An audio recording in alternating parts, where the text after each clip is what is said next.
une aventure qui a commencé pendant l'été 2005. Moi, je travaille avec mes chambres à sténopées depuis 1999 dans cet endroit. C'est un des premiers endroits dans lesquels j'ai travaillé. J'habite à quelques kilomètres.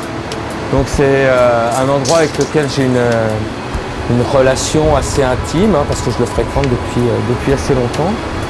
Et puis en 2005, j'étais en train de le photographier. Ça faisait quelques années que l'endroit était en train de se délabrer, que la passerelle était en train de se délabrer.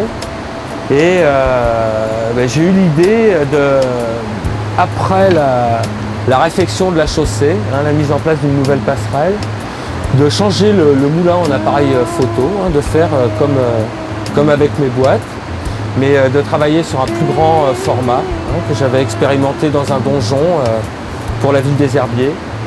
Et puis pour donner une suite logique à mon travail sur la recherche du temps en photographie, savoir comment le marquer, l'appréhender dans une photographie qui se veut la plupart du temps instantanée. J'ai voulu avancer dans ce travail et montrer le temps à travers les 4 saisons.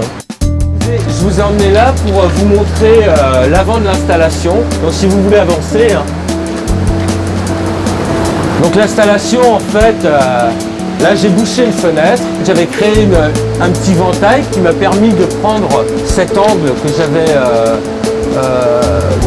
mis lors de ma première position vers le paysage, parce que je voulais englober certaines choses qui pour moi étaient importantes dans le paysage. Donc on est dans la chambre à sténopée que j'ai construite au premier étage du moulin. Donc c'est une chambre que j'ai construite en bâche agricole. Le volume de la pièce est environ 4 mètres par 3. J'ai installé une table et le fond qui va soutenir le papier pendant les prises de vue. Sur le côté, là, on se retrouve sur la face avant du support du papier.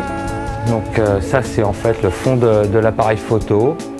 Et devant lui est installé le ventail qui supporte le sténopé, avec ici un trou de moins d'1 millimètre. Donc la lumière passe par ce petit trou, le tout fonctionne comme un œil. La lumière passe par la pupille, par le petit trou, et se déplace en cône dans l'espace.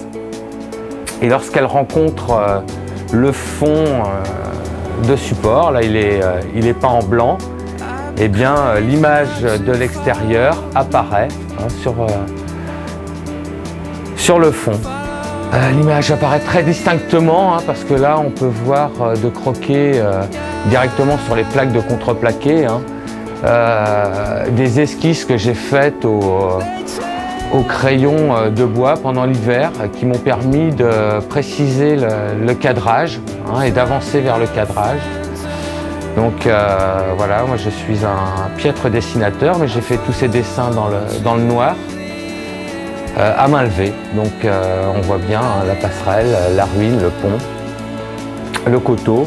Et tout ça m'a permis d'anticiper en fait le cadrage, de mettre en place, je me suis mis en place petit à petit. Pendant les tests, j'ai réalisé des mises en place de petits papiers en fait sur le fond, ce qui m'a permis d'envisager les temps de pause. Donc voilà, cette feuille a été mise ici. Et voilà, j'en ai exposé plusieurs. Le papier arrive vierge. Il y en a une autre ici de la passerelle. Voilà, à différents moments. Et je les enlevais petit à petit pour savoir les temps de pause qu'il me fallait atteindre. Donc ici, la berge avec les arbres qui sont là. Donc on voit que le dessin est assez précis. Le pont de pierre qui est ici, avec les pelles. Donc tout ça m'a permis d'anticiper et de préparer les photos sur grand papier. À chaque fois que j'ai fait une photo, il a fallu l'aide d'un assistant, hein, parce que mettre une feuille tout seul, c'est très compliqué. Donc une fois que la feuille est mise en place, eh bien j'éteins la lumière rouge. Donc là on est dans le noir. Ça fait environ 1 heure qu'on est dans le noir. Notre cerveau s'est bien habitué à la faible luminosité, hein. Et dès que je débouche le trou, ben, la lumière envahit la pièce, frappe le fond qui tient le papier, et là la photo se fait. Donc on reste pendant quelques minutes à regarder le spectacle, hein, à profiter du rendu, parce que bon, on arrive à le voir sur le blanc du contreplaqué, mais le papier a un blanc pur, donc on a une lumière qui repart tout de suite vers nous, même si elle est faible, hein. C'est pas un cinémascope, c'est quelque chose qui vient... c'est comme si c'était un jour d'éclipse, hein, et c'est très particulier. Donc on reste observer le moment pendant 5 à 10 minutes, et puis après on quitte la chambre noire, on sort dehors, et maintenant le boulot c'est de regarder le temps qu'il fait pendant les heures qui vont suivre. Et les temps de pause ont été différents, hein. Le temps de pause en hiver a été de 2h30, 3h pour avoir une photo bien exposée par temps de plein soleil. Et par contre, au printemps et en automne, où j'ai eu des temps voilés mais lumineux, les temps de pause sont allés jusqu'à 6h pour avoir une photo bien exposée. C'est grâce à ces petits papiers que je dissémine sur le fond au fur et à mesure entre chaque coup de grande feuille qui me laisse envisager à savoir si je suis bon ou si je suis pas bon. Il y a des petites feuilles qui sont très bien exposées. On arrive, je vais dire, le lendemain pour faire une grande feuille, et c'est plus du tout le même temps, et on va se tromper. Voilà, là tout est remis en question, on repart sur des tests, et voilà, ce sont ces petits tests qui nous donnent les indications. C'est les photos ratées qui nous donnent des indications, et c'est les photos réussies qui nous donnent des indications. Donc c'est une accumulation d'indications pour arriver à la parfaite exposition, à être dans le tempo de la photographie au sténopé. Donc quand j'ai fait ma photo, je reroule mon papier, hein, sur le rouleau. Je reviens ici, je me remets dans les conditions de lumière rouge telles que j'avais dans la caméra obscura. Et là je déroule mon papier, je lui passe de l'eau, donc avec une douche en fait. Je le douche, il reste toujours blanc. Je le douche en fait pour qu'il prenne sa forme définitive, qu'il tienne bien sur le support incliné, hein. Et une fois qu'il est bien imprégné d'eau, en fait, je vais, grâce à des arrosoirs qui sont juste derrière vous, qui sont munis de rampes, en fait, je prépare mon révélateur. Au lieu que ce soit dans des bacs, comme quand on développe un papier de petit format, eh bien là je mets le révélateur dans l'arrosoir, et je viens passer mon arrosoir dessus plusieurs fois, hein. Donc je travaille avec 10 litres de révélateur. Je récupère mon révélateur dans la gouttière, dans des bidons, et je fais la boucle plusieurs fois. Je passe le révélateur 6 à 7 fois de suite, 6 à 7 arrosoirs. Donc là je ne peux rien faire, hein, absolument rien faire sur la photo. Il faut laisser faire. Si j'ai mal fait mon travail, hein, de prise de vue, bien la photo se retrouve très vite ratée, hein. Le raté en photographie, ça se voit assez rapidement. Et puis après avoir fait cette opération, je rince ma photo à l'eau. Je la rince aussi avec un produit qui s'appelle le bain d'arrêt. Moi, ça m'aide à nettoyer mon papier et à le préparer pour l'opération qui va suivre, le fixateur. avec cette technique, ça a été comme à chaque photographie. Chaque photographie a donné lieu à un apprentissage. Chaque fois que j'ai développé en fait les photos, ça m'a réappris à me perfectionner. Hein. À chaque photo, j'ai appris.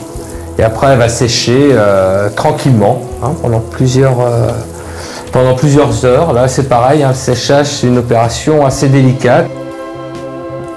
J'ai pas de matériel professionnel. Professionnel, bon, ils ont des presses hein, qui servent à bien maintenir les photographies. Moi, je suis du côté plutôt bricoleur. Hein, je me sers, ben voilà, hein, mon atelier, mais c'est pareil que la chambre à STENEP, hein, c'est des scotch, hein, des bouts de fil, de la récupération, de la technique, voilà, hein, que j'avais apprise dans mon métier. D'avant, je vais dire. Les tirages que tu montres au RAW qui sont extrêmement nets, pourtant le temps de pause est assez long, donc sachant que la lumière se déplace, enfin, le paysage tourne. La lumière bouge, ouais. La lumière bouge. Dans les arbres et tout, c'est qu'on dirait une photo. Comment se fait-il qu'on ait des images qui soient aussi nettes, qui n'aient pas ce... Enfin, à mes yeux, ce serait logique de voir comme un déplacement finalement du paysage. La course de la lumière. Ouais. Pourquoi dans le paysage, écoute, moi je l'ai pas, j'ai pas personnellement cherché à interroger la course de la lumière. Sur ce paysage, moi mon choix c'était plutôt de la faire disparaître. Hein, tu vois, de trouver un moment, et c'est comme au Donjon d'Ardelais, de trouver le moment où ça bascule. Tu vois, de trouver le moment où je vais avoir autant avant et autant après, pour avoir une homogénéité dans cet endroit-là, des deux côtés. Moi, je considère ça comme des tirages, hein, des tirages originaux. Et voilà, ce que je trouve super, ce que je disais l'autre jour au vernissage, c'est qu'avec mes boîtes, comme ici, c'est que en fait, c'est vraiment le support qui a vécu la photographie que le spectateur voit. Hein, c'est pas le résultat d'un tirage, hein, c'est vraiment le support qui a vu la photo. On pourrait dire ça comme ça, c'est un peu gros, mais c'est vrai. J'étais là depuis plusieurs années à photographier la chaussée avec mes boîtes, et puis en 2005, quand tout a été, quand ils ont tout préparé pour restaurer la chaussée, changer la passerelle, je me suis dit que j'étais là depuis un bon nombre d'années à photographier sa dégradation et que je me mettrais bien dans le moulin pour un an, pour traiter les 4 saisons, pour traiter tout ce que je voyais, pour traiter les traces du passé, de tous les temps, la trace du présent proche, et tout ça, ça m'intéressait énormément d'être à l'intérieur de l'appareil photo. J'avais déjà vécu ça, c'est quelque chose de complètement sensationnel. C'est parce que quand la lumière arrive, c'est la magie, et puis après, il y a tout le travail de photographe, d'attendre, tout ça, c'est un peu...